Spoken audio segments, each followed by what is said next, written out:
Assalamualaikum warahmatullahi wabarakatuh. Selamat Waalaikumsalam malam. warahmatullahi wabarakatuh. Selamat malam teman-teman semua. Innal hamdalillah nahmaduhu wa nasta'inuhu wa nastaghfiruh wa na'udzu billahi min shururi anfusina wa min sayyiati a'malina. May yahdihillahu fala mudhillalah wa man yudlil fala hadiyalah. Asyhadu an la ilaha illallah wahdahu la syarikalah wa asyhadu anna Muhammadan 'abduhu wa rasuluh la nabiyya ba'dah. Allahumma shalli wa sallim ala sayyidina Muhammadin wa ala alihi wa sahbihi wa sallim amma ba'du. Yang terhormat Ustadz Naruto, Ustadz Marzuki Imron sebagai pemateri pada kajian malam hari ini. Yang saya hormati Ustadz Cahyo selaku pembina dari Ketakmiran Al-Muhandis UPN Veteran Jawa Timur, dan teman-teman sekalian yang udah gabung di acara kajian pada malam hari ini. Pertama-tama marilah kita panjatkan puji syukur kehadirat Allah Subhanahu wa taala, yang mana alhamdulillah kita masih diberikan rahmat hidayahnya sehingga bisa menyempatkan untuk mengikuti kajian pada malam hari ini. Salawat serta salam semoga tetap tercurahkan kepada junjungan kita Nabi besar Maulana Muhammad sallallahu alaihi wasallam, karena beliaulah kita bisa tahu mana yang hak dan mana yang batil, dan karena beliaulah yang membawa kita minadz dzulumati ilan nur. Baik teman-teman semua, sebelumnya perkenalkan, nama saya Muhammad Alvin Al-Huda. Saya selaku moderator pada acara kajian malam hari ini, yang insya Allah nanti akan memandu acara pada kajian pada malam hari ini. Sebelumnya perkenankan saya untuk membacakan urutan acara pada malam hari ini. Yang pertama adalah pembukaan, yang akan kita buka bareng-bareng nanti insya Allah suratul Fatihah.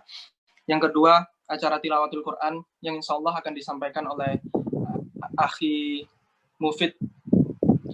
Yang ketiga adalah penyampaian kajian, materi kajian yang insya Allah akan disampaikan oleh Ustadz Naruto. Yang keempat nanti tanya jawab. Dan acara yang kelima nanti ada doa penutup yang insya Allah juga akan disampaikan oleh Ustadz Naruto. Dan yang terakhir penutup. Baik teman-teman, kita mulai saja acara pada malam hari ini.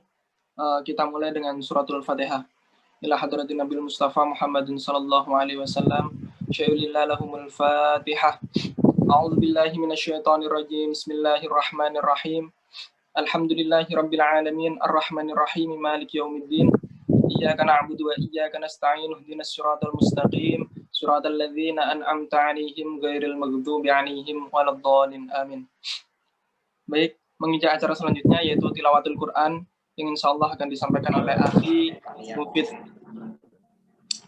Waktu dan tempat dipersilahkan. Monggo. Baik, terima kasih Mas atas waktunya. Assalamualaikum warahmatullahi wabarakatuh. Di sini saya akan membacakan Quran surat Ali Imran ayat 144 sampai 150. A'udzu billahi minasyaitonir rajim. Bismillahirrahmanirrahim. Wa ma Muhammadun illa rasul qad khalat min qablihi ar-rusul أفإن مات أو قتل انقلبتم على أعقابكم ومن ينقلب على عقبيه فلن يضر الله شيئا فسيجزي الله الشاكرين وما كان لنفس أن تموت إلا بإذن الله كتابا مؤجلا ومن يرد ثواب الدنيا نؤته منها ومن يرد ثواب الآخرة نؤته منها وسنجزي الشاكرين وكأين من نبي قاتل معه ربيون كثير فما وهنوا لما أصابهم في سبيل الله وما ضعفوا وما استكانوا والله يحب الصابرين وما كان قولهم إلا أن قالوا ربنا اغفر لنا ذنوبنا وإسرافنا في أمرنا وثبت أقدامنا وانصرنا على القوم الكافرين فآتاهم الله ثواب الدنيا وحسن ثواب الآخرة والله يحب المحسنين يا أيها الذين آمنوا إن تطيعوا الذين كفروا يردوكم على أعقابكم فتنقلبوا خاسرين بل الله مولاكم وهو خير الناصرين صدق الله العظيم. Assalamualaikum warahmatullahi wabarakatuh. Waalaikumsalam warahmatullahi wabarakatuh. Jazakumullah khair, akhi, atas penyampaian tilawatul Qur'annya. Baik, menginjak acara selanjutnya, yaitu acara inti pada malam hari ini, yaitu penyampaian kajian oleh Ustadz Marzuki Imron, yang juga dikenal sebagai Ustadz Naruto. Baik, langsung saja Ustadz Marzuki Imron, waktu dan tempat dipersilahkan Ustadz. Baik. Sebentar ya, saya masih ngecek koneksi sebentar ya. Oke, Ustadz.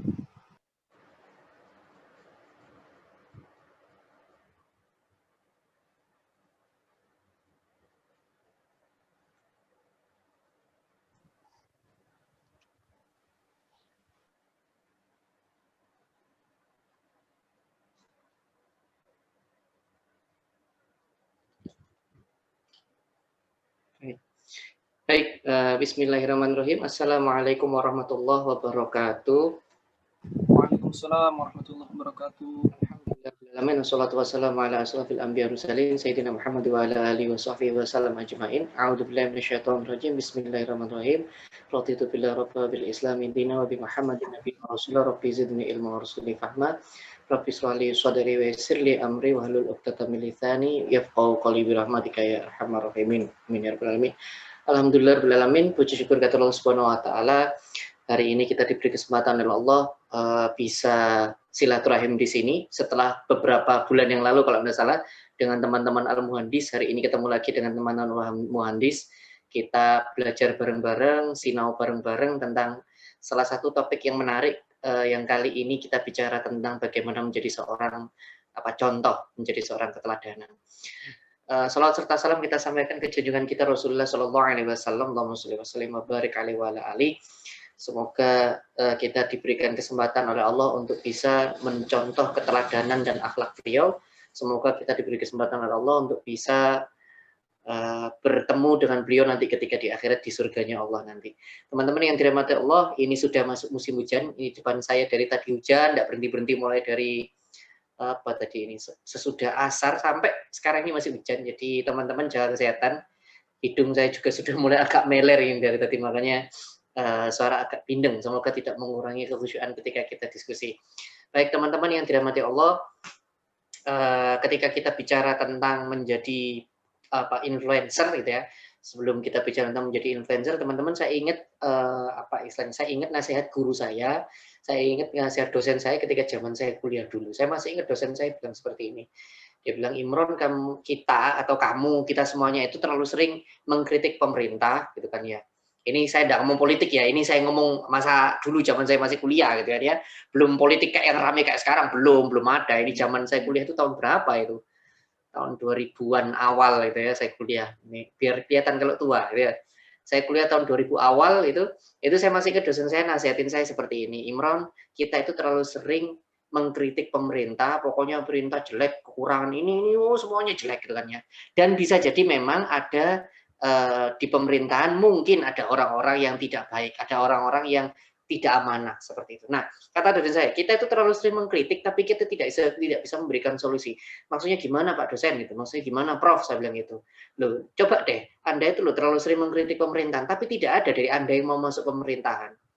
Maksudnya kayak gimana Pak dosen? Contoh paling sederhana aja deh. Anda kalau keluar dari, saya dulu kuliah di ITS teman-teman. Anda kalau keluar dari ITS itu daftar di perusahaan mana? Ayo, yakin saya pasti kamu daftar di perusahaan-perusahaan yang bergaji tinggi, perusahaan swasta, kalaupun BUMN yang bergaji tinggi. Nggak ada yang mau jadi PNS, gitu kan. Beliau bilang seperti itu. Kenapa? Ya karena itu tadi, Anda mikir pokoknya cari duit yang banyak. Nah, ini yang saya sampaikan. Kita terlalu sering mengkritik pemerintahan, mengkritik PNS kerjanya nggak baik, tapi kita sendiri nggak masuk ke sistem itu. Sehingga apa kata dosen saya? Ya jelas aja pemerintahnya, misalnya ini misalnya. Jelas saja pemerintahnya tidak bagus-bagus. Wong orang-orang solehnya tidak ada yang masuk pemerintahan.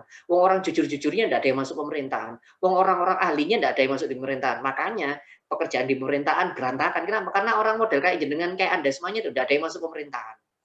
Nah, maksudnya apa? Kita itu terlalu sering bisa ngomong tapi tidak pernah melakukan sendiri, tidak pernah beramar ma'ruf sendiri, tidak pernah terjun langsung sendiri untuk benahi dalam tanda petik membenahi pemerintahan. Itu contoh sederhana. Nah, kenapa tiba-tiba saya cerita seperti itu? Karena ini terjadi, it's happening now. Ini terjadi di realitas saat ini. Maksudnya kayak gimana Ustaz? Saya tidak ngomong jauh-jauh di pemerintahan. Saya ngomong di masyarakat saja. Saya ngomong di medsos saja karena hubungannya Anda anak muda ketika ngomong tentang influencer, ketika ngomong tentang memberikan pengaruh, itu kita bicara tentang medsos. Begini, berapa banyak orang-orang yang bisa dikatakan yang soleh itu yang tidak mau masuk ke dalam medsos, sehingga apa yang terjadi? Medsos itu dikuasai oleh orang-orang yang tidak soleh. Medsos itu dikuasai oleh orang-orang yang bukan ahlinya. Medsos itu dikuasai oleh orang-orang yang tidak sepatutnya ada di medsos. Maksudnya kayak gimana Ustadz? Contoh paling simpel begini. Misalnya ada seorang selebgram. Selebgram itu terkenal, sangat terkenal sekali. Maaf, mungkin kalau jenengan searching nanti lama-kelamaan tahu gitu ya. Selebgram itu sangat terkenal sekali dan dia punya anak tanpa menikah. Jadi dia tidak menikah tapi punya anak. Bayangkan dia seorang selebgram terus nyuntuin punya anak tanpa pernikahan. Maka apa yang terjadi? Yang nonton itu followernya itu langsung ngono ya. Dan orang Indonesia biasa-biasa aja. Dan orang Indonesia tidak memberikan hukuman moral terhadap orang-orang seperti ini. Di Jarno, maaf, seakan-akan ikut urusan dia sendiri, ini bukan urusan saya. Nah, itu yang terjadi di Indonesia. Ketika saya bilang sama murid-murid saya begini, sekarang kebenaran itu bukan ditentukan oleh fakta, kebenaran bukan ditentukan oleh siapa yang berbicara atau seorang ahli yang berbicara, kebenaran bukan ditentukan oleh buku-buku berjilid-jilid atau data-data yang sudah datang dari penelitian, tapi kebenaran ditentukan oleh berapa jumlah follower yang Anda punya. Semakin follower Anda banyak, semakin itu dianggap kebenaran. Nah, itu yang terjadi sekarang. Makanya jangan heran, para yai, para ustadz, para syekh, para orang-orang hebat, itu suaranya kalah karena apa? Karena kalah follower. Karena kalau follower, jangan heran orang-orang yang biasanya menjelaskan kebenaran-kebenaran itu dibantah oleh orang-orang yang followernya banyak. Ya contohnya ini tadi yang saya ceritain, contohnya seorang selebgram dan selebgram ini tanpa pernikahan tiba-tiba dia punya anak dan itu biasa-biasa aja, tidak ada yang memberikan beban moral. Nah itu loh. Maka bahaya ketika medsos ini diisi oleh orang-orang model seperti ini. Saya contohin lagi ya teman-teman, Ada seorang selebgram, mau artis lah atau apalah, yang intinya dia menjadi tokoh publik, ketika dia bilang COVID itu hoax. COVID itu tidak bahaya, tidak ada. COVID itu hoax. Ketika dia bilang seperti ini, dan dia itu seorang tokoh publik, maka yang terjadi? Followernya itu ikut. Maka jangan heran kalau followernya itu tidak mau pakai masker, followernya itu tidak mau cuci tangan, followernya tidak mau social distancing, followernya tidak mau pakai hand sanitizer, dan sebagainya. Kenapa? Karena contohnya seperti itu, selebgramnya seperti itu, yang dia ikuti seperti itu. Maka jangan heran. Nah, kenapa saya tiba-tiba bilang seperti ini? Karena teman-teman, sekarang itu dunia medsos, itu dunia fardu kifayah. Saya ulangi kalimat saya. Dunia medsos itu dunia fardu kifayah. Bukan masalah mubah lagi. Dulu ada yang tanya saya, Ustadz, boleh nggak sih saya ada dari mana ini kemarin ya? Unesa kalau nggak salah, Unesa teman. Dia tanya begini, Ustadz, boleh nggak sih Ustadz, saya kan kebetulan penggemar drakor Ustadz. Oke, nah saya itu pengen nulis blog tentang Korea-Korea, tapi Islami Ustadz. Boleh nggak nih? Saya bilang, bukan boleh lagi, itu fardu kifayah. Loh kok fardu kifayah? Loh gini loh, sekarang yang menggemari drakor, yang menggemari K-pop, itu modelnya begituan semua. Lah kalau medsos yang berhubungan dengan K-pop atau drakor itu begituan semua, maka apa yang terjadi? Tidak ada orang penggemar drakor atau penggemar K-pop yang mendapatkan manfaat Islami dari sana, maka Anda harus masuk ke sana. Contoh lagi saya bilang ini, Ustadz boleh nggak sih saya TikTokan? Lu bukan cuma boleh TikTok, sekarang jadi fardu kifayah. Lu TikTok fardu kifayah, nanti wah ini Ustadz sesat, tunggu dulu. Kenapa saya bilang TikTok jadi fardu kifayah? Begini, karena TikTok itu sekarang isinya bukan dulu ya, setahu saya TikTok isinya cuma joget-joget doang, gitu kan ya. Tarik saya semongko gitu kan ya, ampun bang jagus pokoknya ngono-ngono ya, wah joget-joget apa saya nyari apa begini itu, saya aduh masya Allah yang joget-joget yang baru itu kemarin apa ya, terus pokoknya ngono lah ya, intinya gitu. Nah tapi di TikTok itu juga ada informasi di sana, ada pemberi ada penjelasan informasi itu juga ada. Nah ini kalau isinya cuma begitu doang, apalagi banyak jogetnya, maka terjadi TikTok itu isinya maksiat, isinya joget-joget, maka apa yang harus kita lakukan? Nah, jenengan itu yang ngerti tentang tentang kebaikan, yang mengerti tentang dunia kebaikan, dunia yang penuh manfaat, itu harus masuk TikTok. Kenapa? Supaya TikTok tidak dikuasai oleh orang-orang model kayak begitu. Nah, itu loh. Jadi bagaimana Ustadz TikTokan? Anda harus sekarang bikin TikTok yang isinya pengajian-pengajian, yang isinya tentang dakwah, yang isinya tentang misal one day one hadis, misalnya one day one ayat, atau tentang fikih, harus masuk ke sana. Kenapa? Karena orang sekarang banyak TikTokan. Nah, itu loh. Nah ini yang saya bilang bahwa sekarang menjadi influencer akhirnya jadi fardu kifayah, bukan mubah lagi, fardu kifayah. Influencer dimanapun itu, mau jadi influencer di YouTube, maaf kalau bahasa saya kurang sopan, kalau di YouTube itu isinya cerita tentang pamer-pamer kemewahan, maka YouTube isinya begitu doang. Maka YouTube itu harus ada orang-orang yang menginfluence kebaikan, ada orang-orang yang mengajak kebaikan. Nah itu loh, makanya kan, nah itu tadi saya pakai kasus nyatanya yang terjadi saat ini itu. Kasus nyatanya yang terjadi di terjadi di realitas saat ini seperti itu, bahwa medsos ini muncul terdapat orang-orang yang tidak bisa dijadikan contoh, dan itu yang lihat banyak orang, dan itu yang perilaku salahnya itu dicontoh banyak orang. Nah, maka teman-teman yang baik, teman-teman yang soleh, teman-teman yang jujur, teman-teman yang punya keterampilan, teman-teman yang punya keahlian itu harus masuk medsos. Supaya apa? Supaya bisa mempengaruhi mempengaruhi followernya, memberikan influence yang baik, memberikan dampak yang baik untuk untuk pengikutnya atau untuk followernya. Nah, Ustadz emang ada kaidahnya? Ada. Rasulullah dulu pernah ngajarin kita kan, Rasulullah bilang dalam hadisnya, man ra'a minkum mungkaron fa'ilam falyughayyiru bihi bil yadihi fa'ilam yastati fa bilisanihi fa'ilam stati fa biqalbihi wadzalika at'aful iman. Katanya begini kan kata Rasulullah, apabila engkau melihat kemungkaran, ini kan kaidah amar ma'ruf nahi mungkar. Apabila engkau melihat kemungkaran, maka hentikan kemungkaran itu dengan tanganmu, maksudnya dengan kekuasaan. Saya kemarin kan nyuntuin kan, banyak nyuntuin. Kalau Anda tidak berkuasa, Anda tidak akan bisa amar ma'ruf nahi mungkar. Contoh begini, lokalisasi di Surabaya itu tidak akan bisa ditutup kalau yang nutup bukan Bu Risma, bukan wali kota, bukan bupati. Misalnya Ustadz Naruto mau nutup sopo, Ustadz Naruto itu dikeplake wong akeh nek nutup koyo ngono ya. Gak duwe pengaruh kok macam-macam nutup lokalisasi. Nah, karena ini yang nutup Bu Risma, makanya berhenti itu sudah. Karena yang nutup ini apa istilahnya? Yang nutup ini seorang wali kota, maka tidak ada yang berani. Nah, itu teman-teman, amar ma'ruf nahi mungkar itu harus pakai kekuatan, harus pakai kekuasaan. Maka kalau ada bilang masuk pemerintahan dolim dulu, kowe nek perlu mlebu pemerintahan supaya bisa amar ma'ruf nahi mungkar. Gitu ya. Jadi kalau ada orang soleh masuk pemerintahan, jangan langsung bilang, oh ini apa ini orang kiai su atau ulama su, ya enggak bilang seperti itu, karena dia itu mau amar ma'ruf nahi mungkar di sana, gitu ya. Itu yang pertama teman-teman. Lalu yang kedua teman-teman yang dirahmati Allah, tadi ya fayyughayyiru bil yadi. Kalau nggak bisa pakai kekuasaan, maka ini yang akan kita lakukan sekarang, yang kita bahas sekarang menjadi influencer. Apa itu? Fa'ilam yastati fabilisanihi. Kalau kamu tidak bisa mencegahnya pakai kekuasaan, pakai tangan, maka cegahlah keburukan itu pakai apa? Pakai influence, pakai pengaruh. Anda bisa mencegah keburukan itu pakai pengaruh. Dengan Anda menjadi selebgram dalam tanda petik, menjadi tokoh di dalam Instagram, followermu akeh, tokoh di TikTok, tokoh di YouTube, tokoh di Facebook dan sebagainya. Kalau Anda punya follower banyak, maka Anda bisa mencegah kemungkaran dari situ.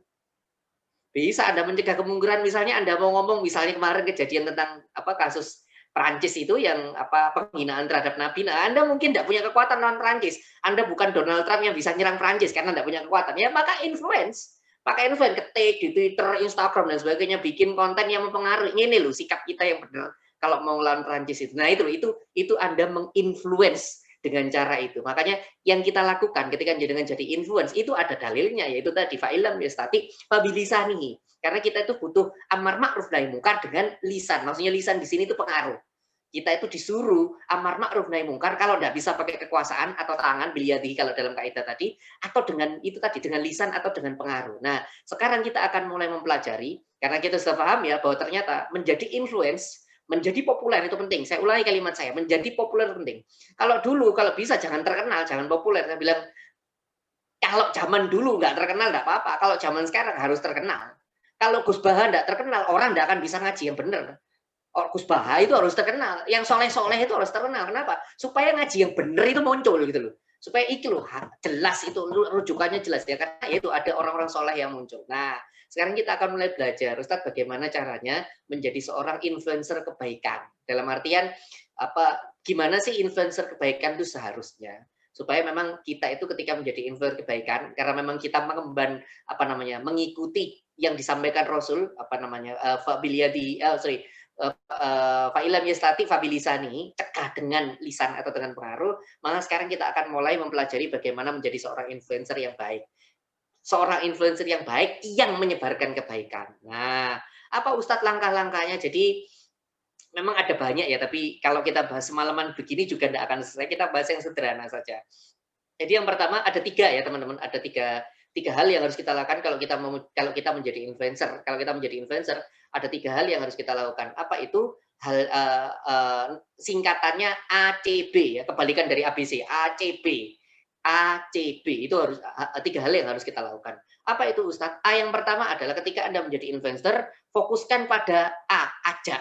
Apa maksudnya? Berfokus kepada mengajak orang, berfokus kepada menghimbau orang, berfokus kepada menarik orang. Saya ulangi kalimat saya. Fokusnya itu mengajak, bukan fokus yang lain. Kenapa Ustadz tiba-tiba itu menitik poinkan kepada ajak? Karena teman-teman, ketika kita tidak berfokus ke ajak, kita akan menjadi fokus yang lain. Maksudnya kayak gimana Ustadz fokus yang lain? Fokus menghukumi, fokus menilai orang, fokus menyalahkan orang, fokus membanding-bandingkan orang. Anda tidak akan jadi influence yang terbaik. Influence yang baik itu ketika Anda fokus ngajak. Terus pokoknya ngajak. Nah, yang namanya ngajak, bahasanya harus bahasa ngajak. Saya ulangi kalimat saya. Yang namanya ngajak, bahasanya harus bahasa ajakan. Ini kan bahasa ajakan. Makan yuk. Lah itu kan bahasa ajakan. Sholat yuk. Lah itu bahasa ajakan. Puasa yuk. Lah itu bahasa ajakan. Nah, itu namanya mengajak. Jangan sampai pakai bahasa mengancam. Beda bahasa ajakan dengan bahasa mengancam. Maka kalau Anda jadi influencer, pastikan bahasa ajakan, bukan bahasa mengancam. Ustadz, emang ada bahasa ancaman? Ada. Bahasa ancaman. Kowe nek gak salat hati-hati kon. Mlebu neraka kon. Distriko matek kon. Gegermu kobong. Nah, itu kan ya. Itu bahasa ancaman. Ya, pacaran kon diobong, awak diobong kabeh, wong tuamu diobong nang neraka. Nah, gitu kan ya. Itu bahasa ancaman. Terlepas mungkin yang disampaikan benar. Tapi bahasanya bukan bahasa ajakan. Itu bukan bahasa influencer. Bahasa influencer itu mesti bahasa ajakan. Mengajak. Makanya kan kalimatnya di surat An-Nahl ayat 125 kan, a'udzubillahi minasyaitonir rajim, bismillahirrahmanirrahim, ud'u ila sabili rabbika bil hikmah wal mau'izati hasanah wajadilhu billati ahsan. Ud'u, mengajak. Ajaklah, ud'u ila sabili rabbika, ajaklah mereka ke dalam jalan Tuhanmu bil hikmah, dengan kebaikan. Tidak ada menggunakan kalimat ancaman, dengan hikmah, dengan contoh-contoh. Wal mau'izati hasanah, dengan pelajaran yang baik, wajadilhum billati ahsan. Misalnya yang kamu ajak itu ngotot, ngegel lah gitu kan ya. Kayak kita itu kan ya, istilahnya? Dablek garis keras gitu kan ya. Kita ini kan dablek garis keras, dikandani sik ngeyel. Nah, kalau misalnya ketemu kayak gitu ya, kaidah yang terakhir itu wajadilhum billati ahsan.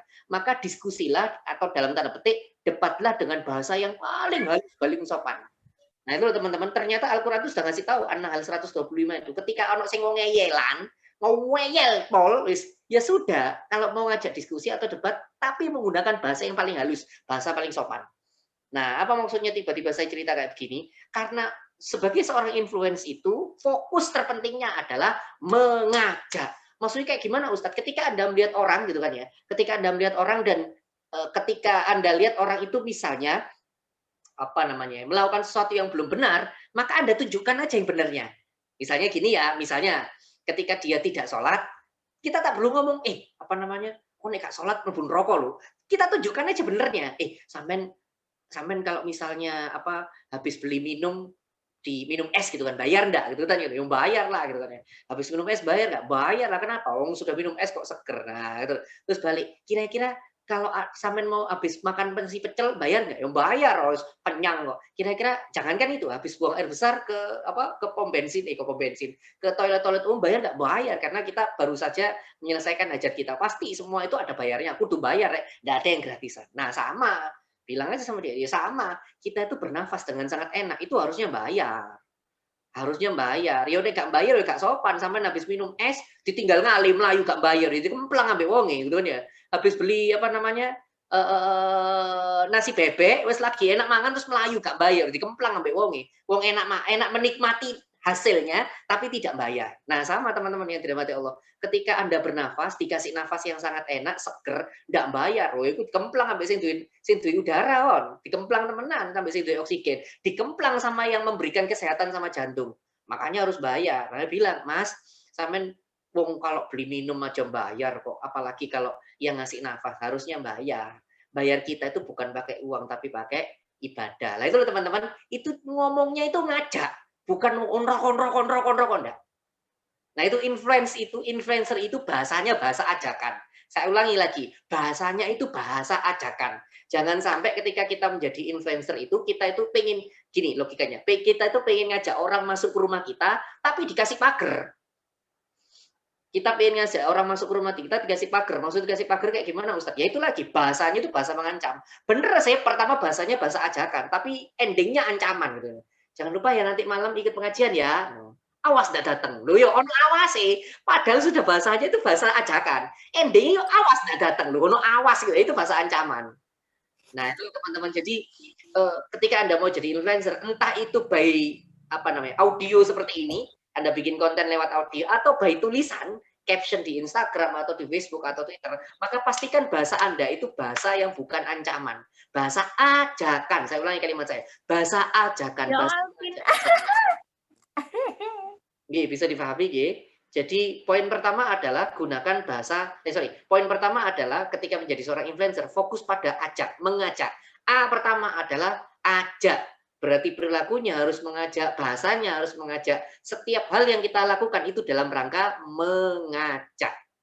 Oke ya. Jadi kenapa ini saya tegaskan di depan supaya jenengan nanti kalau jadi influencer bukan influencer yang nakut-nakuti. Bukan influencer atau kita nyebutnya pendakwah lah istilahnya ya.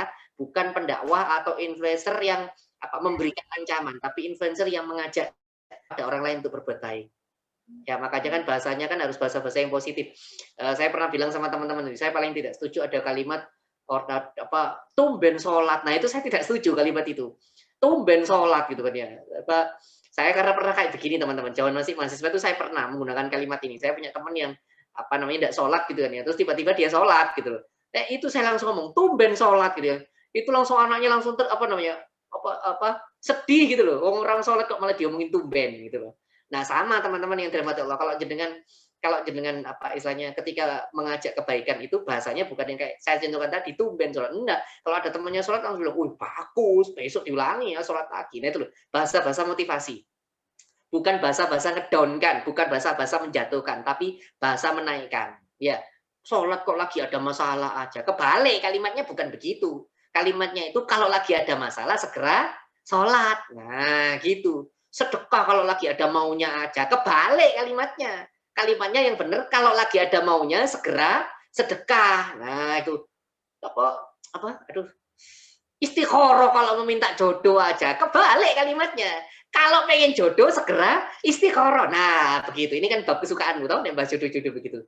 Ya teman-teman, jadi bahasanya itu bahasa-bahasa ajakan, bukan bahasa mengancam, bukan bahasa menyalahkan, bukan bahasa menjatuhkan. Oke ya, jadi poin pertama, ketika Anda menjadi seorang influencer, pastikan fokus A, apa itu? Ajak. Bahasa kita mengajak, perilaku kita mengajak. Oke ya, itu A yang pertama. Lalu yang kedua, ketika kita menjadi seorang influencer setelah ajak, C kan tadi habis A kan C. Apa itu? C itu contohin. Maksudnya kayak gimana Ustadz? Dan ketika kita sibuk mengetik, gitu kan ya, sibuk mengetik atau apa istilahnya menunjukkan sebuah konten video di media sosial kita, jangan cuma itu, tapi dalam kehidupan keseharian kita itu nyuntuin. Kita yang nyuntuin ketika kita ngomong tentang sholat 5 waktu, tepat sholat 5 waktu tepat waktu, kita sendiri sholat 5 waktunya tepat waktu. Nah itu namanya contoh, memberikan contoh. Ketika kita ngomong menjadi orang yang santun, kita sendiri ngomongnya santun, sopan sekali, nggak nyakitin orang lain. Jangan sampai kita ngomong tentang akhlak tapi ngomong kita kasar. Ya jangan sampai kita ngomong tentang akhlak tapi ngomong kita kasar. Maaf ya, maaf kalau bahasa kurang sopan, maaf kalau bahasa kurang sopan. Misalnya ini saya ngomong, teman-teman, seorang muslim yang baik adalah seorang yang santun, yang omongnya lembut, tidak pernah menyakiti orang lain. Hei, gondolmu logo. Nah, gitu setas ngomong gitu, langsung mau gondolmu gitu. Nah, itu kan nggak nyambung antara apa yang disampaikan dengan apa yang dicontohkan. Nah, itu teman-teman, makanya kan laqad kana fi Rasulillahi uswatun hasanah. Sungguh di dalam dirinya Rasulullah itu ada contoh-contoh, ada uswatun hasanah, ada contoh-contoh, ada keteladanan yang sangat baik. Nah, makanya ketika Anda menjadi influencer itu bukan cuma ngajak, tapi contohin, langsung contohin. Lihat ya, Notop saat itu ketika rapat, Umar bin Khattab lagi rapat seperti ini, teman-teman. Pas lagi rapat, ada salah seorang yang buang angin, kentut. Tapi tidak bau, teman-teman. Jadi kayak modelan mulai ya, gitu kan ya. Gak bunyi tapi bau gitu kan ya. Hancur, ini sopo gitu kan ya. Dan kita tuh aneh ya, sudah dikasih tahu, bau kentut, malah dicari, gitu. Sudah tahu kentut malah dicari gitu loh. Ya, bau kentut. Nah, itu heboh. Wah, ini siapa kentut? Apa yang dilakukan Umar, teman-teman? Apa yang dilakukan Umar? Ketika bau kentut seperti itu, apa yang dilakukan Umar? Apa kata Umar? Ayo teman-teman, kita semuanya berdiri, berwudu bersama-sama. Jadi Umar tuh meminta semuanya wudu bareng-bareng. Kenapa Umar melakukan seperti itu? Umar tuh nyontoin bahwa supaya tidak menyakiti hati yang kentut, ayo wudu bareng-bareng. Jadi yang kentut tidak ketahuan. Nah, yang kentut tidak ketahuan, ayo wudu bersama-sama. Lah itu namanya memberikan contoh. Saya kemarin saya sering mengulang-ulang ini ya, Rasulullah itu ketika ngomong berkatalah yang baik, gunakan lisan yang lembut. Beliau itu nyontoin.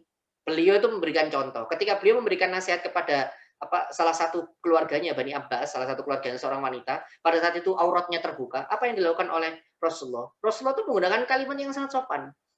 Beliau bilang seperti ini, wahai saudariku, tulangmu terbuka, maka tutupilah tulangmu tersebut. Bayangkan Rasulullah itu ngomong itu, maaf.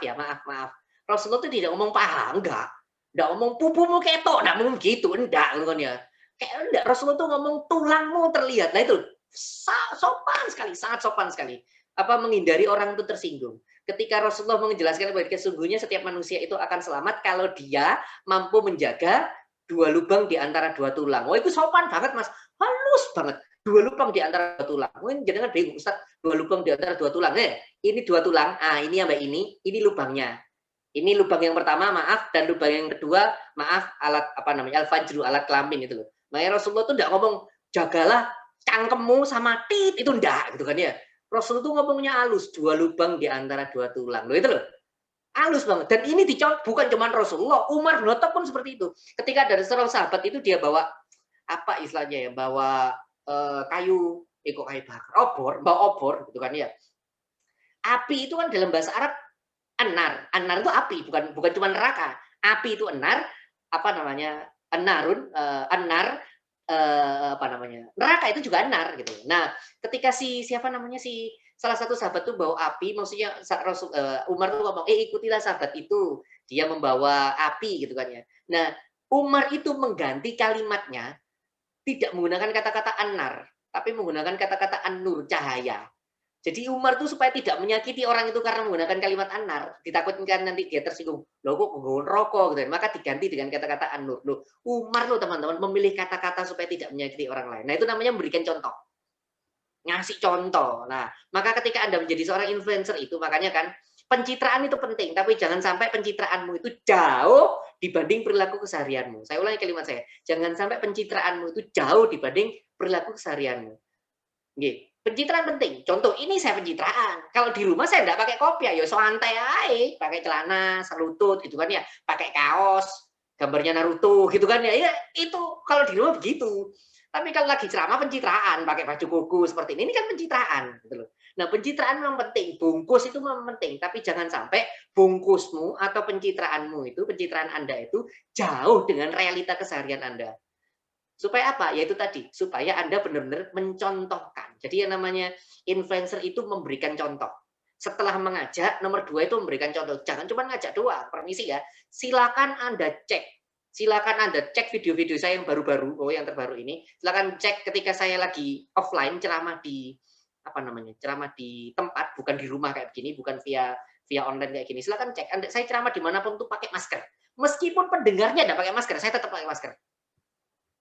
Saya tetap masker. Loh, kenapa Ustadz? Bukan cuma karena takut ada corona, bukan. Karena saya adalah orang yang koar-koar pakai masker. Maka saya sendiri harus mencontohkan pakai masker. Nang dindi kayak masker. Keluar rumah cuma buka pagar, ini metu ini kayak masker.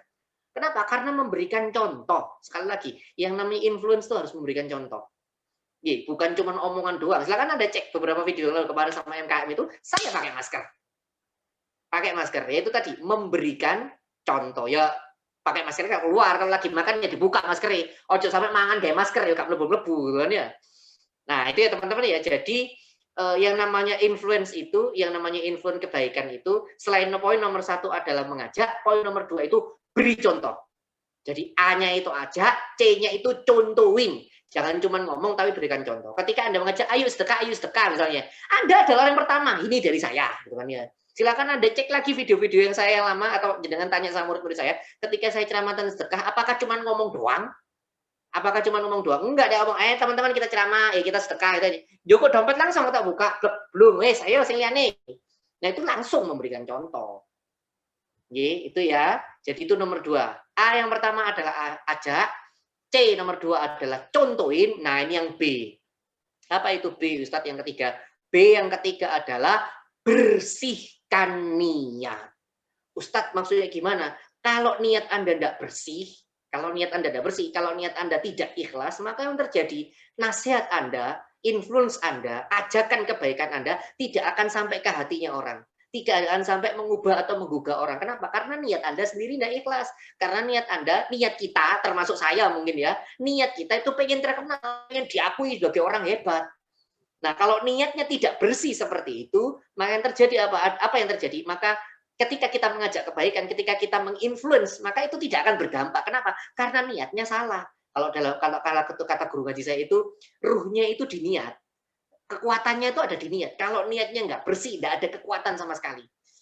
Seakan-akan baterainya itu niat. Tidak akan bisa berdampak. Kalau niatnya itu tidak lurus, kalau niatnya tidak bersih. Maka ini poin yang terakhir, yang B itu apa? Bersihkan niat. Pastikan ketika Anda menjadi seorang influencer itu dalam rangka itu tadi mendarap ridhonya Allah, dalam rangka mendapat balasan kebaikan yang terbaik dari Allah. Nah itu bukan karena pengen terkenal gitu kan ya. Kenapa harus luruskan bersihkan niat? Karena ini nanti teman-teman akan tahu bersihkan niat itu gini. Seorang influence kebaikan itu cobaan pertama adalah tidak dihargai. Jadi ketika Anda bikin caption panjang, bikin konten panjang, gak ono sing nge-view. Nah, YouTube gak ada yang nge-view gitu kan ya. Wah, itu nomor 1 tidak dihargai.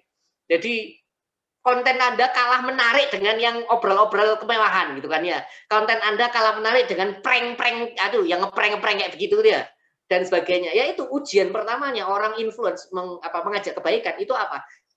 Ajakannya tidak dihargai, gak direken. Itu ujian pertama. Lah kalau Anda niatnya tidak ikhlas, itu langsung sakit hati, langsung putus asa. Wis meni gak gawe maneh, kenapa? Karena niatnya sudah gak lurus, niatnya sudah gak ikhlas.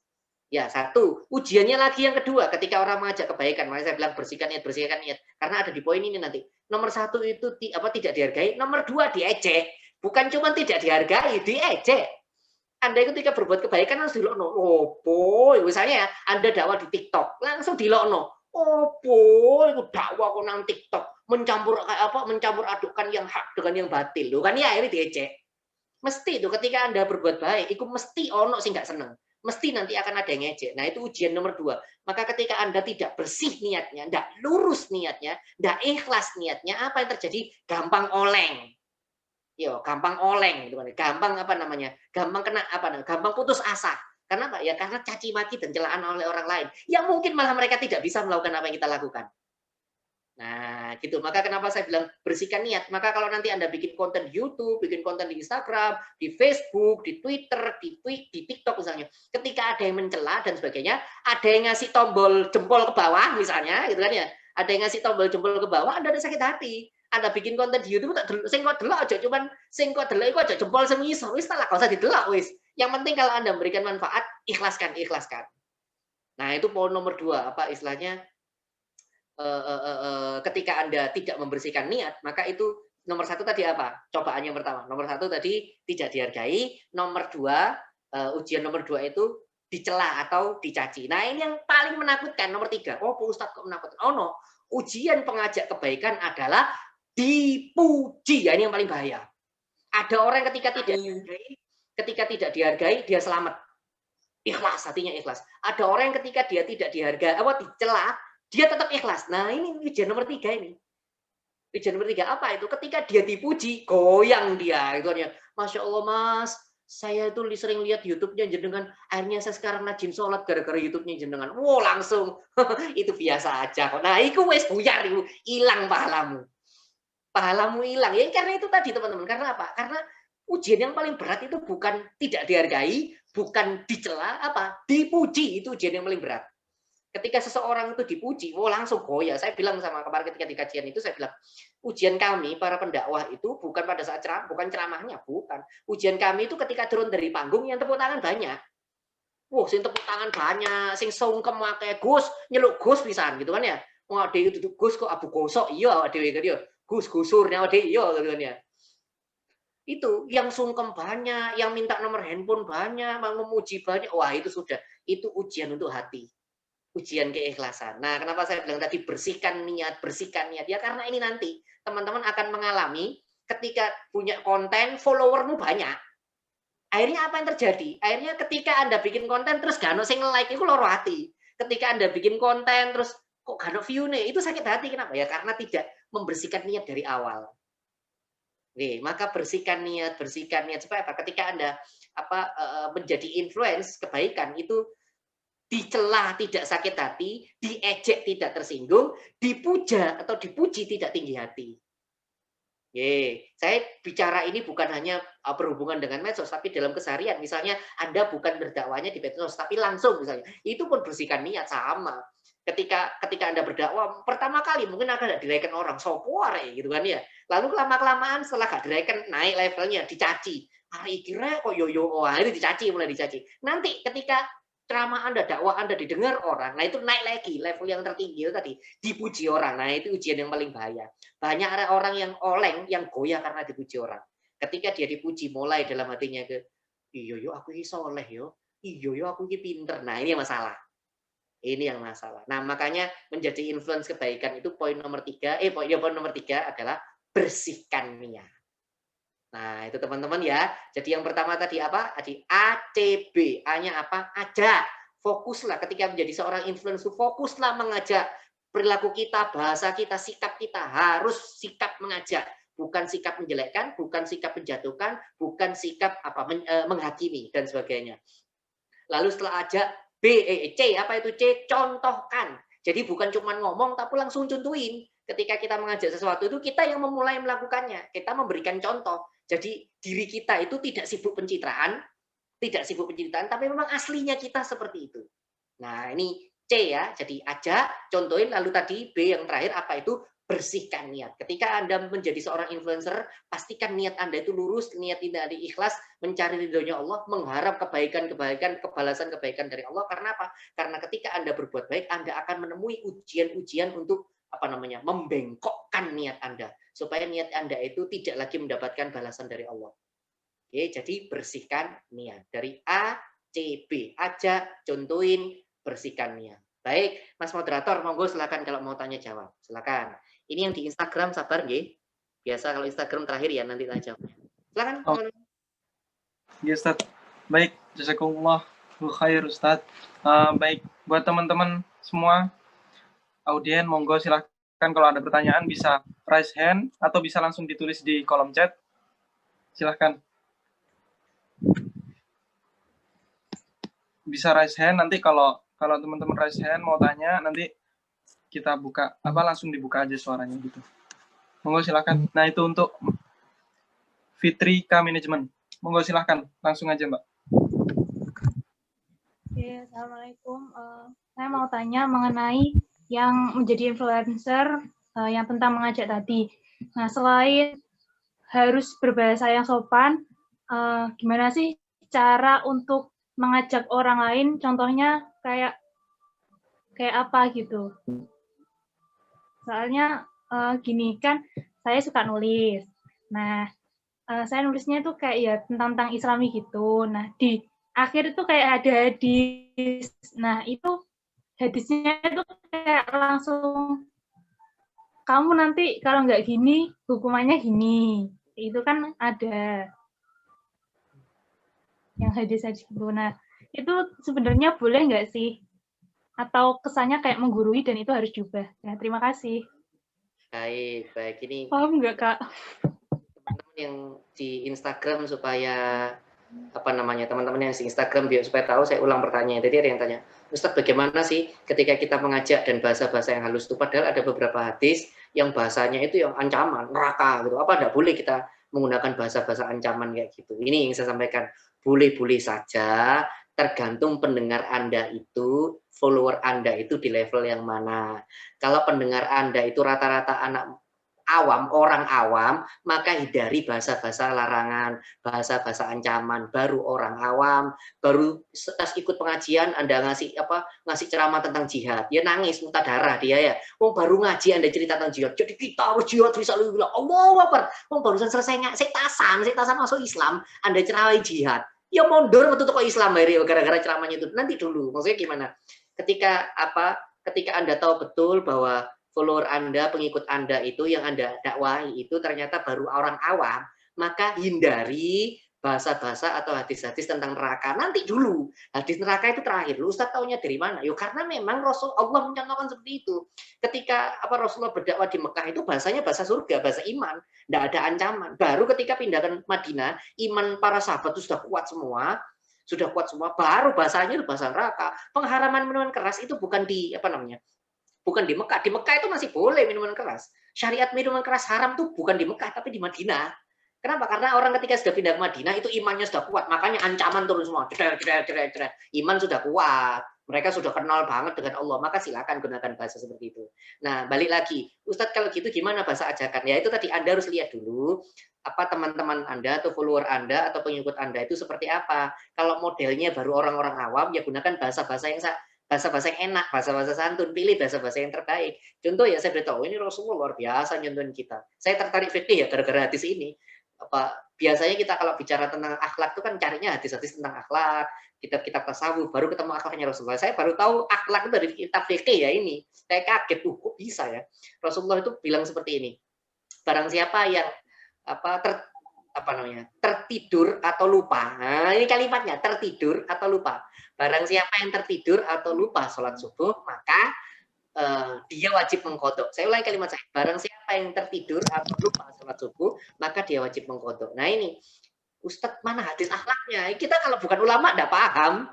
Ini mana hadis akhlaknya? Ternyata ulama madzhab Hanafi menjelaskan, justru menunjukkan akhlaknya Rasul. Lihat kalimatnya Rasulullah. Rasulullah itu bilang menggunakan kalimat ini. Barang siapa yang tertidur atau lupa sholat subuh, Rasulullah tidak ngomong barang siapa yang tidak sholat subuh. Enggak. Rasulullah itu karena tahu, Rasulullah itu husnuzon sekali bahwa umatnya tidak ada yang sholat subuh. Islam itu mesti sholat subuh. Hanya ada dua kemungkinan. Nek gak keturun, mari nonton bal-balan. Nek gak nonton bal-balan, ngentekno drakor 16 episode gitu kan ya. Atau nomor dua, lupa, lu belum sholat misalnya kayak gitu. Maka Rasulullah itu dengan sangat husnuzonnya, padahal Rasulullah itu tidak pernah ketemu sama kita. Rasulullah itu tidak tahu, tidak pernah kenal sama kita. Tapi Rasulullah itu husnuzon, bahasanya dipilih bahasa yang paling halus. Rasulullah bilang, barang siapa yang tertidur atau lupa, bukan barang siapa yang tidak sholat. Nah, itu ya teman-teman ya. Rasulullah juga mencontoh. Ini teman-teman ini saya sampaikan. Kalau gitu, gimana kita berdakwah? Pastikan Anda tahu dulu, follower Anda atau yang Anda dakwahi itu tingkatan yang mana. Kalau dia sudah imannya kuat, silakan Anda tunjukkan bahasa yang ancaman, silakan. Bicara tentang neraka, silakan. Imannya sudah kuat. Tapi kalau imannya baru yang istilahnya yang barusan belajaran, maka tunjukkan yang dasar-dasar dulu, pakai bahasa-bahasa yang santun, bahasa-bahasa surga. Oke, bisa dipahami ya. Baik, monggo silakan. Mas moderator, kalau ada pertanyaan lagi. Ada Ustadz, ini dari kolom chat, dari Puspita. Assalamualaikum Ustadz.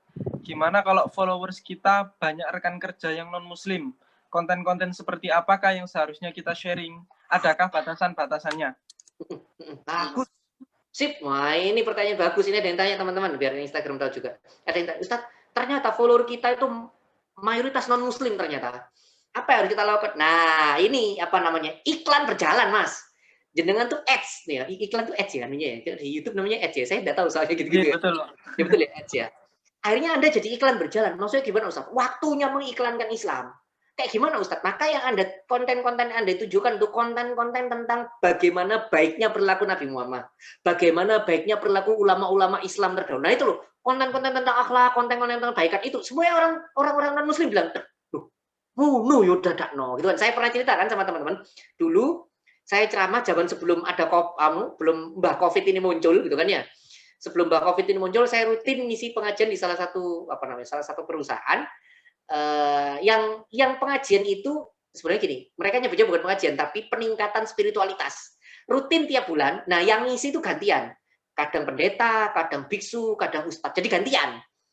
Nah, karena saya tahu bahwa yang di sana itu ternyata ada yang non-muslim, maka saya pilih betul ketika ceramah, ya tetap saya ceramah tentang Islam, tentang sholat dan sebagainya. Tapi saya memilih bahasa-bahasa, saya memilih yang membuat mereka itu kagum dengan keislaman. Salah satu contohnya, saya cerita tentang akhlaknya Kanjeng Nabi. Setelah selesai saya ceramah itu teman-teman muslim yang dari umur saya, Ustaz, itu Nabi Muhammad itu kayak gitu. Iya.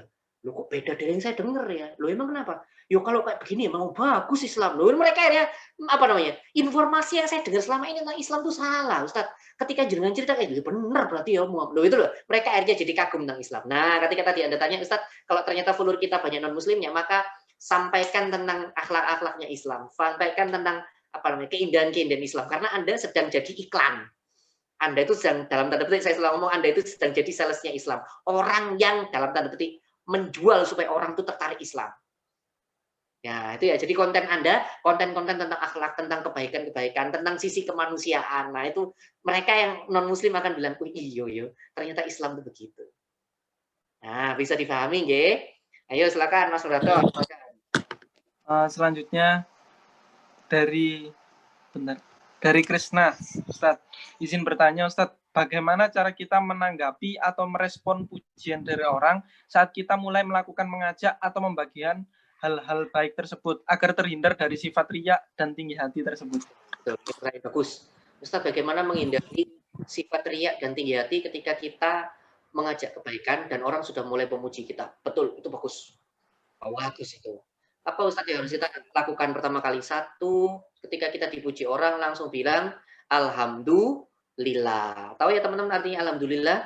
Segala puji milik Allah. Artinya apa? Yang layak dipuji itu cuman Allah. Kita tidak layak untuk dipuji. Jadi ketika Anda dipuji orang langsung alhamdulillah gitu ya. Langsung ingat Allah, alhamdulillah ya Allah, alhamdulillah. Gitu ya. Yang kedua, setelah ngomong alhamdulillah, sampaikan terima kasih. Oh, terima kasih ya Pak yang muji Anda karena dia kan sudah melakukan kebaikan, Anda patut mengapresiasi dengan terima kasih itu ya. Lalu nomor 3, bilang setelah ngomong alhamdulillah ngomong astagfirullah.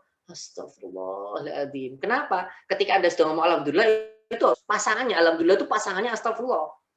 Pasangannya. Kenapa? Karena ketika ngomong alhamdulillah gitu kan ya, Anda itu sambil ngomong ya Allah, saya ini dipuji orang karena mereka enggak tahu ya Allah kalau kemarin ngalem saya habis ngentit, habis nyolong itu mereka enggak tahu. Nah, apa maksudnya? Kita itu dipuji orang karena keburukan kita, maksiat kita, aib-aib kita itu ditutup sama Allah.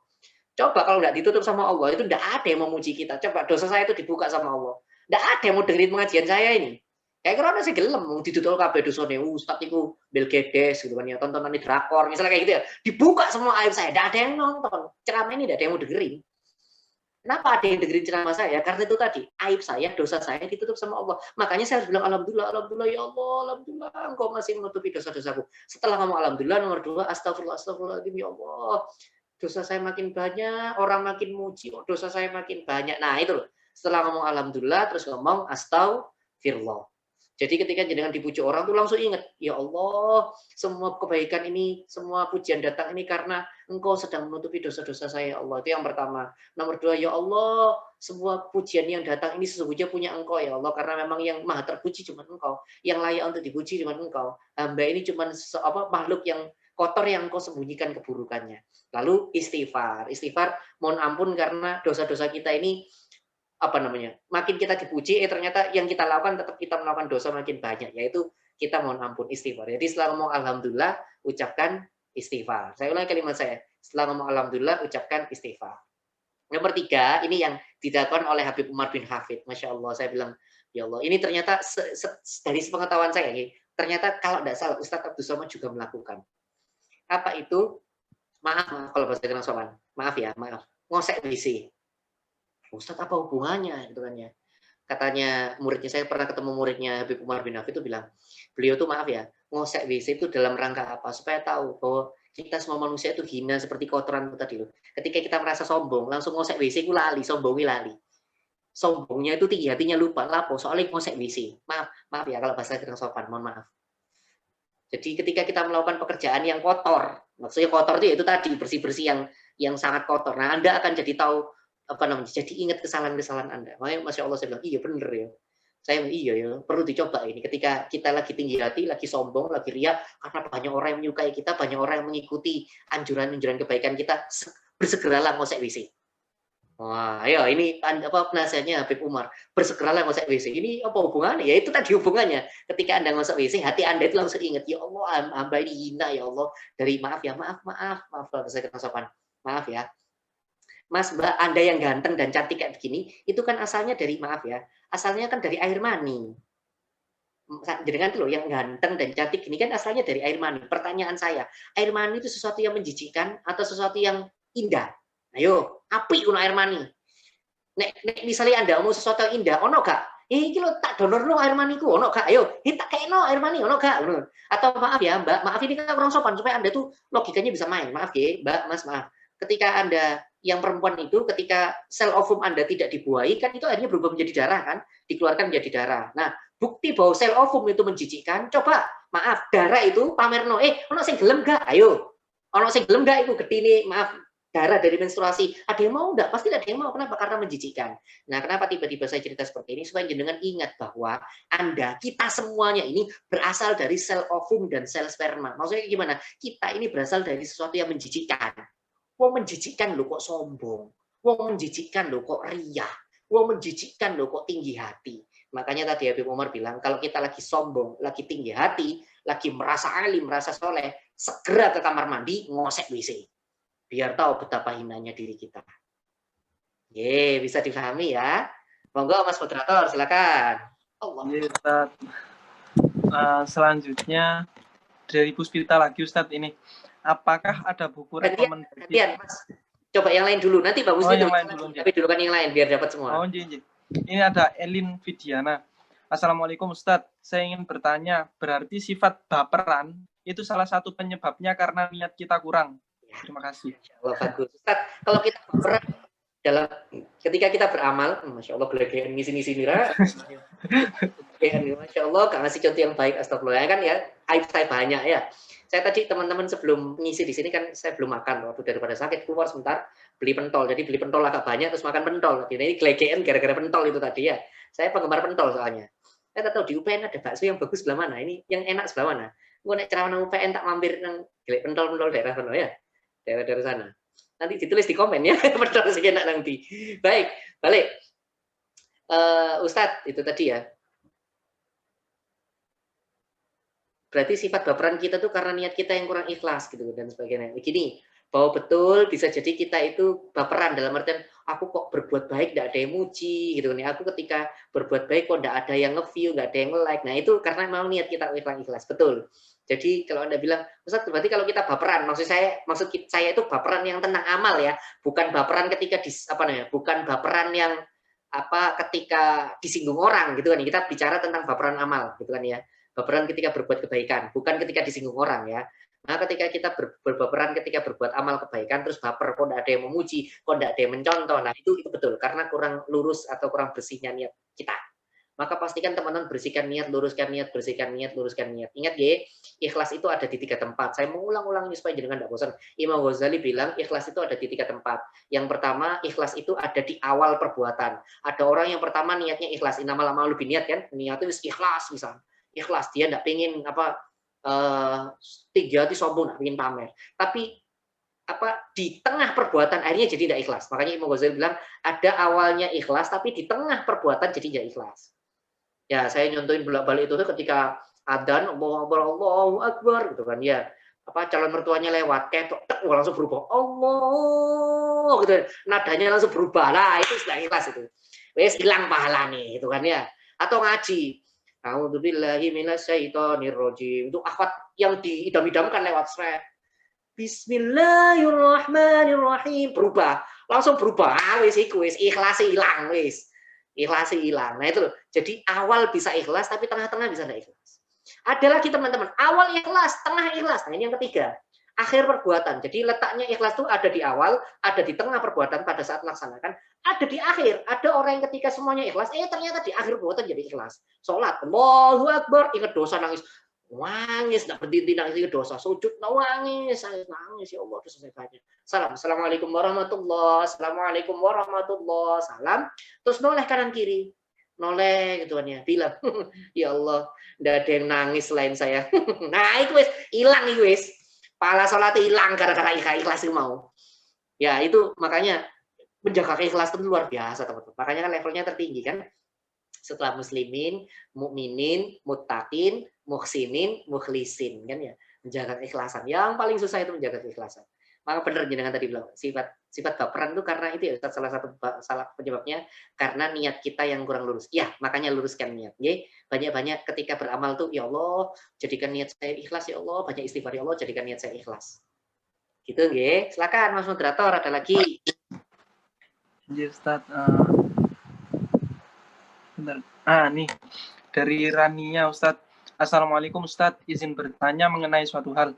Adakah tolak ukur yang bisa kita pegang atau sadari serta evaluasi ketika pengaruh yang kita berikan kepada orang lain itu tidak memberikan dampak yang berarti baik dalam menyampaikan dakwah melalui medsos atau mungkin juga dalam efektivitas tim ketika kolaborasi dalam sebuah tim? Terima kasih.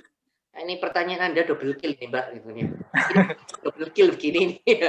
Jadi yang di Instagram bingung, Ustaz pertanyaan double kill apa? Karena yang jenengan tanyakan itu tolak ukur pribadi dan tolak ukur tim. Itu sesuatu yang berbeda. Tapi ya enggak apa-apa lah ya.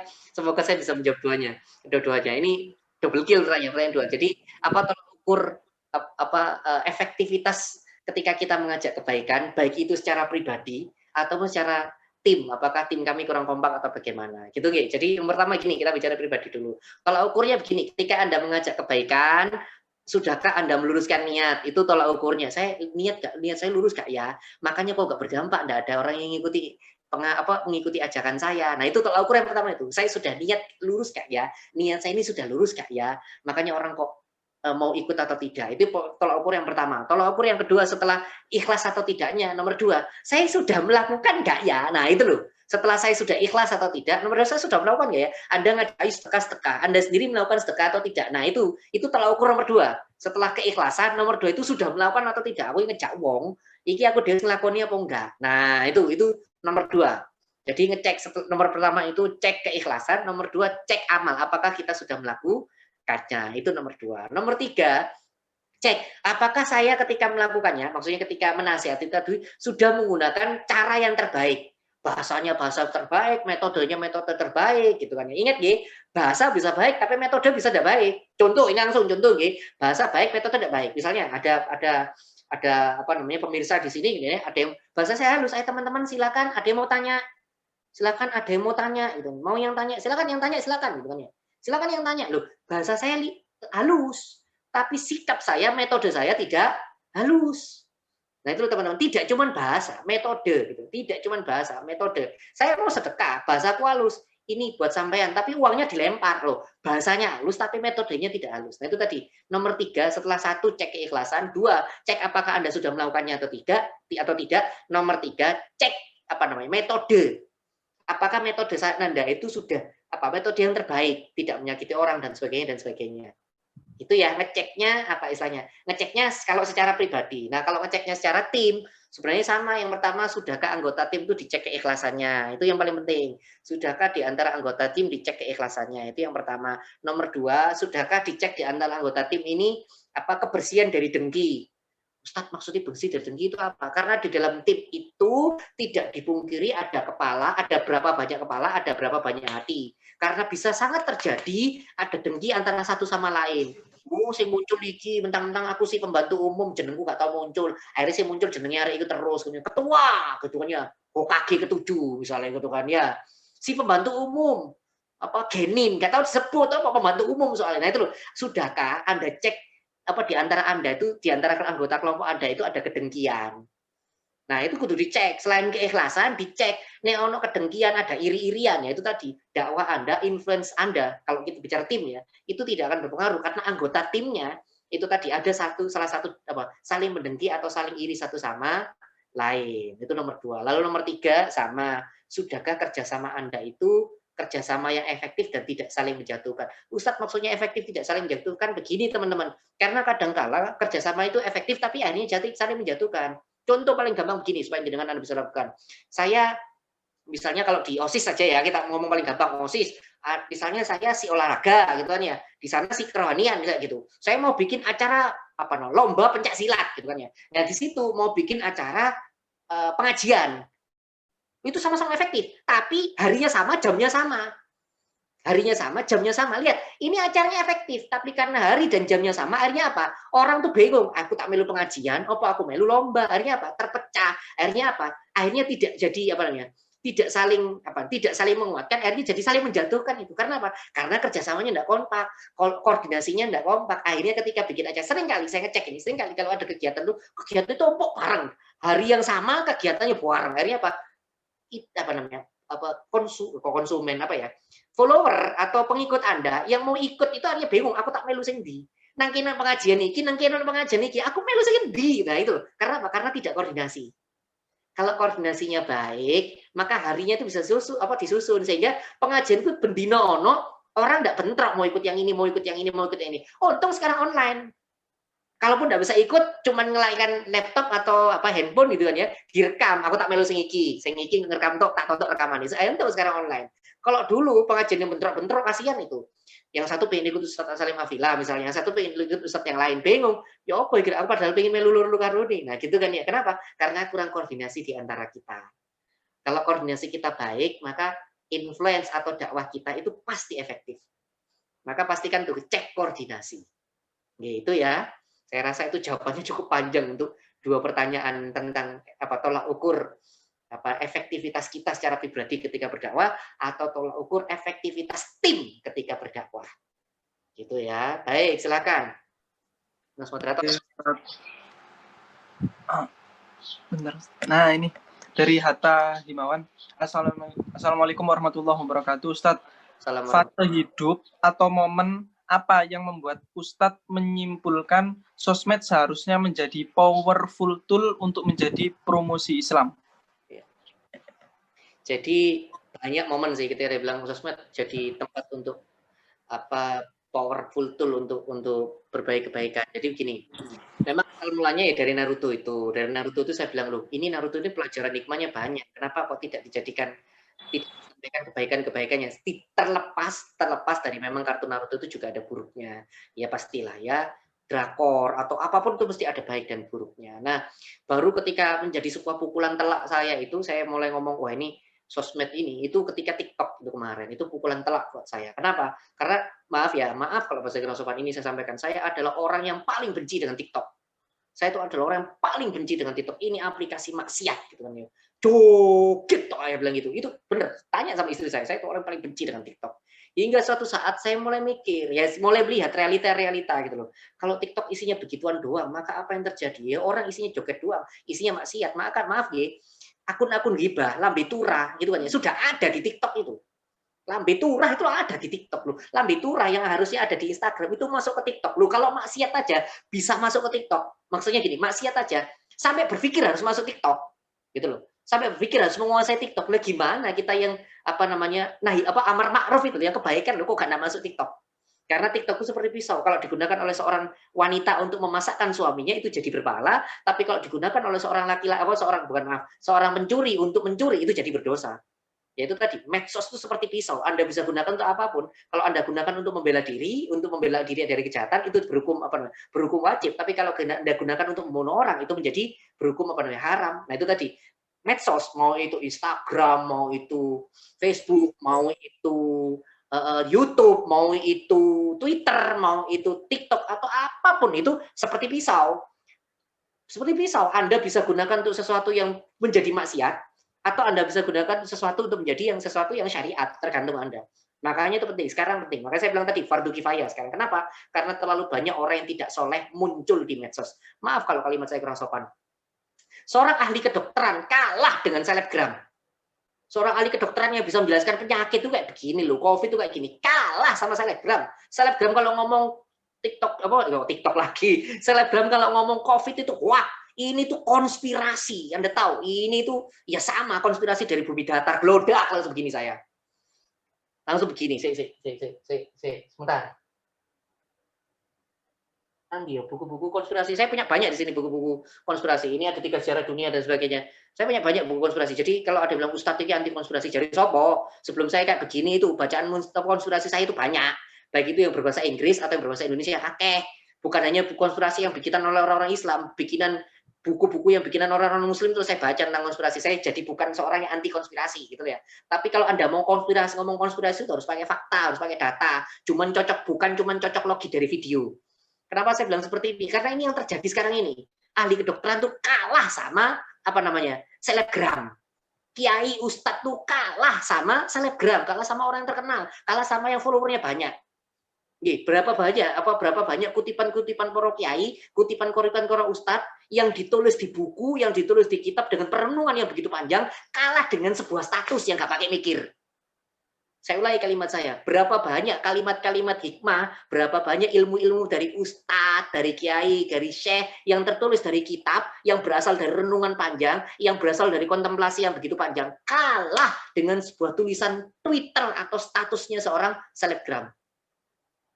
Makanya ini saya bilang, kalau kita tidak terjun ke medsos gitu kan ya, maka yang terjadi medsos itu isinya orang-orang yang berbuat maksiat dan mencontohkan kemaksiatannya kepada banyak orang. Ingat ya, saya senang sama kalimatnya Peter Parker, bukan Peter Parker, siapa?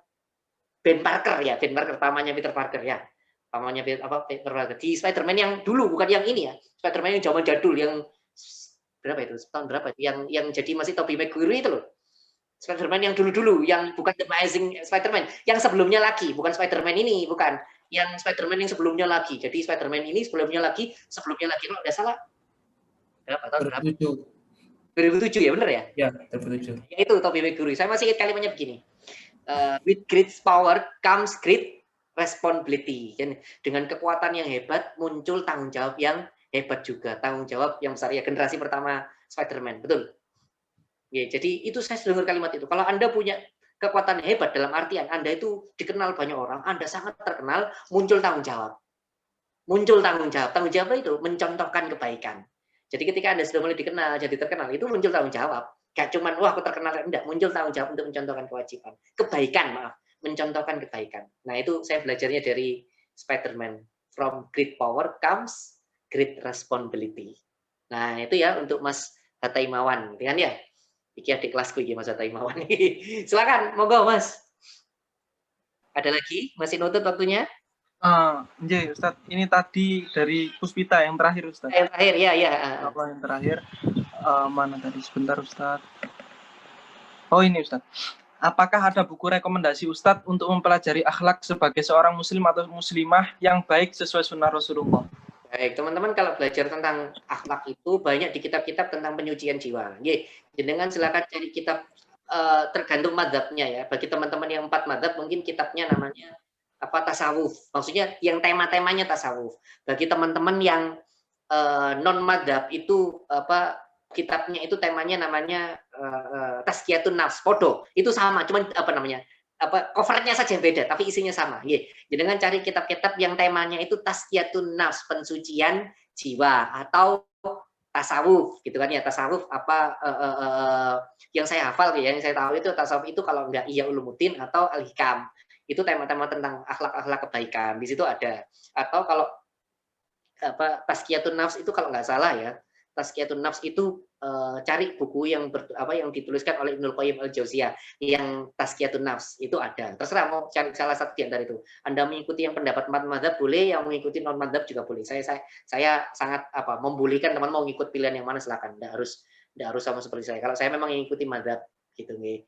Nah, itu contoh-contohnya. Atau teman-teman bisa baca sirah Nabawi, sirah sejarah Nabi dan sirah para sahabat. Dengan bisa baca ini bahasa Arab tapi ya bahasa Indonesia sudah ada. Bahasa Indonesia sudah ada. Terjemahnya saya kemarin ngecek di online itu yang 11 12 itu ya. Itu termasuk ini masih yang Mas Hatta ini kan dari sana itu. Mas Hatta Imawan di sana itu kerjanya di situ tadi itu. Itu saya ngecek itu ada kalau bahasa Arabnya itu Qisasul Anbiya. Kalau bahasa Indonesianya itu kisah para nabi. Sebentar saya ambilkan sebentar. Sebentar. Allah.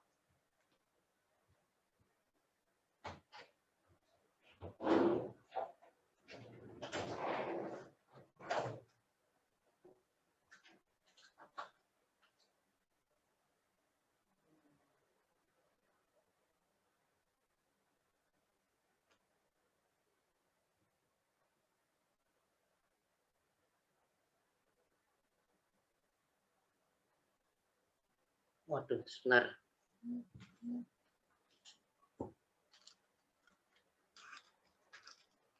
Baik, teman-teman, ini yang sudah berversi berbahasa Indonesia Qisasul Anbiya. Nah, gini ya. Nah, saya bukan iklan, wis mbuh gila dewe. Nah, ini toko-toko online buku-buku, toko online yang tadi saya bilang 11 itu banyak, teman-teman, G. Itu banyak. Ini Qisasul Anbiya, kisah-kisah para nabi. Ini ada. Atau teman-teman nanti cari yang judulnya kalau bahasa Arabnya itu Sohbiat Haular Rasul, kisah Sohbiat itu wanita-wanita di sekitar Rasul, maksudnya para sahabat-sahabat wanita di sekitar Rasul. Itu saya juga punya sudah yang berbahasa Indonesia. Kalau yang berbahasa Arab saya punya PDF-nya. Kalau teman-teman mau, kalau yang berbahasa Indonesia saya juga beli sudah. Ada itu, ada An-Nisa'u Haular Rasul, itu juga sama, cuman beda-beda. Kalau diterjemahkan dalam bahasa Indonesia, kalau tidak salah, seingat saya, 35 wanita di sekitar Rasul. Kalau tidak salah itu ya, kisah 35 wanita di sekitar Rasul atau as-sahabatu haular Rasul, sahabat-sahabat di sekitar Rasul itu 60 sahabat di sekitar Rasul. Nanti cari ya di situ itu buku-buku tentang bagaimana keseharian para sahabat, keseharian para sahabat wanita dan itu tadi Qisasul Anbiya itu tentang keseharian para nabi, bukannya Nabi Muhammad, tapi nabi-nabi yang lain. Ada lagi judulnya Al-Um bukan kitabnya Imam Syafi'i. Ya, ini yang saya ceritakan yang sudah ada terjemahnya teman-teman ya, supaya jenengan enggak bingung cari. Kalau yang bisa bahasa Arab tinggal aja dicari di PDF-nya itu di Google ada. Tapi kalau enggak bisa bahasa Arab ya itu tadi pakai yang bahasa Indonesia. Al-Um itu bukan Al-Umnya Imam Syafi'i tapi Al-Um itu kisah ibunya para ulama. Itu juga Masya Allah saya baca itu sampai berbus mil karena bagaimana seorang ibu memberikan contoh-contohnya itu di situ. Ibu, tentang contoh ibunda para ulama. Kalau di Indonesia kan itu. Nah, di Indonesia kan itu ibunda para ulama. Nah, jadi itu ya saya sebutkan tadi ya, kisah para nabi. Kalau dalam bahasa Arabnya Qisasul Anbiya ini kisah-kisah para nabi atau 60 sahabat nabi atau 35 sahabat atau sahabat wanita nabi atau itu tadi ibunda para ulama. Nah, cari itu. Cari buku itu. Insya Allah jangan nanti tahu perilaku perilaku tentang akhlak yang baik. Ya itu tadi ya. Kalau mau nyari nanti agak lama saya lupa meletakkannya di mana. Itu buku-buku yang saya letakkan tadi. Ya gitu nggih. Saya rasa itu cukup. Mas moderator monggo ada lagi. Silakan ada yang mau disampaikan. Ya Ustadz sampun untuk acara selanjutnya ditutup doa Ustadz, doa penutup dipimpin jenengan monggo. Baik teman-teman yang dirahmati Allah. Alhamdulillahirrahmanirrahim, hari ini kita telah belajar banyak, kita sudah diskusi banyak. Semoga hari ini kita teman-teman menjadi orang-orang yang benar-benar menginfluence kebaikan. Kita benar-benar, kalaupun kita belum bisa jadi lampu, minimal jadi lilin. Kalaupun kita bisa jadi lampu yang besar, minimal kita jadi lilin yang berguna ketika lampu itu mati. Maka pastikan diri kita itu memberikan cahaya, memberikan kebermanfaatan bagi lingkungan sekitar kita. Pastikan hari ini kita bukan hanya bersikap berbuat hanya untuk kepentingan diri kita sendiri, tapi mulai berpikir tentang orang lain. Pastikan diri kita kali ini sudah mulai berpikir apa yang saya bisa lakukan untuk lingkungan di sekitar kita. Salah satunya dengan menjadi seorang influence. Dengan cara apa? Ajak kebaikan, berikan contohin, C-nya contohin, lalu yang ketiga tadi bersihkan niat. Nah, teman-teman yang dirahmati Allah, semoga ngaji kita kali ini bukan hanya dapat ilmunya, bukan hanya dapat pencerahannya, tapi kita dapat penghapusan dosa dari niat kita untuk ngaji bareng-bareng hari ini. Dan semoga Allah benar-benar mengabulkan doa-doa kita dan mengampuni dosa kita semuanya. Menambahkan keilmuan ini meresap menjadi perilaku kita seharian. Baik, teman-teman, mari kita tutup. Ila hadratin Nabil Mustafa Rasulillah sallallahu alaihi wasallam. Al-Fatihah. A'udzubillahi minasyaitonir rajim. Bismillahirrahmanirrahim. Alhamdulillahirabbil alamin arrahmanirrahim maliki yaumiddin. Iyyaka na'budu wa iyyaka nasta'in. Ihdinas siratal mustaqim, siratal ladzina an'amta 'alaihim ghairil maghdubi 'alaihim waladdallin. A'udzubillahi minasyaitonir rajim. Bismillahirrahmanirrahim. Allahumma shalli ala sayyidina Muhammad wa ala ali sayyidina Muhammad. Ya Allah ya Rahman ya Rahim, ampunilah dosa-dosa kami ya Allah, ampunilah segala kesalahan kami ya Allah, ampunilah segala kemungkaran yang pernah kami lakukan ya Allah. Ya Allah ya Rahman ya Rahim, bersihkanlah hati kami, sucikanlah pikiran kami, jernihkanlah jiwa kami ya Allah, sehingga kami benar-benar lurus dalam beramal, sehingga kami benar-benar ikhlas dalam berbuat baik, sehingga kami benar-benar tulus dalam menjadi contoh-contoh kebaikan. Ya Allah ya Rahman ya Rahim, berikanlah kekuatan kepada kami ya Allah untuk tidak pantang menyerah dalam memberikan contoh ya Allah, untuk tidak gampang putus asa ya Allah ketika mau berbuat baik ya Allah, bahkan ketika tidak ada satu orang pun yang memperhatikan kami. Ya Allah ya Rahman ya Rahim, berilah kekuatan kepada kami ya Allah supaya kami istiqomah ya Allah dalam menjalankan kebaikan ini, supaya kami konsisten ya Allah dalam memperjuangkan din Islam ini, supaya kami tetap terus terjaga istiqomah dalam berbuat kebaikan. Ya Allah ya Rahman ya Rahim, bersihkanlah hati kami ya Allah, luruskanlah niat kami, karena kami takut ya Allah, kami takut ya Allah dalam perjalanan kami, hati kami berbelok, keikhlasan kami menghilang, karena kami manusia biasa yang mampu tergoyangkan oleh lingkungan. Ya Allah ya Rahman ya Rahim, jagalah kami ya Allah, jagalah kami ya Allah, jagalah kami ya Allah. Rabbana dhalamna anfusana wa illam taghfir lana wa tarhamna lanakunanna minal khasirin.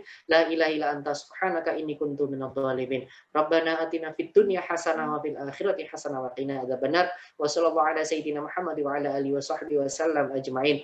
Subhanaka rabbika rabbil izzati amma yasifun wa salamun alal mursalin walhamdulillahirabbil alamin.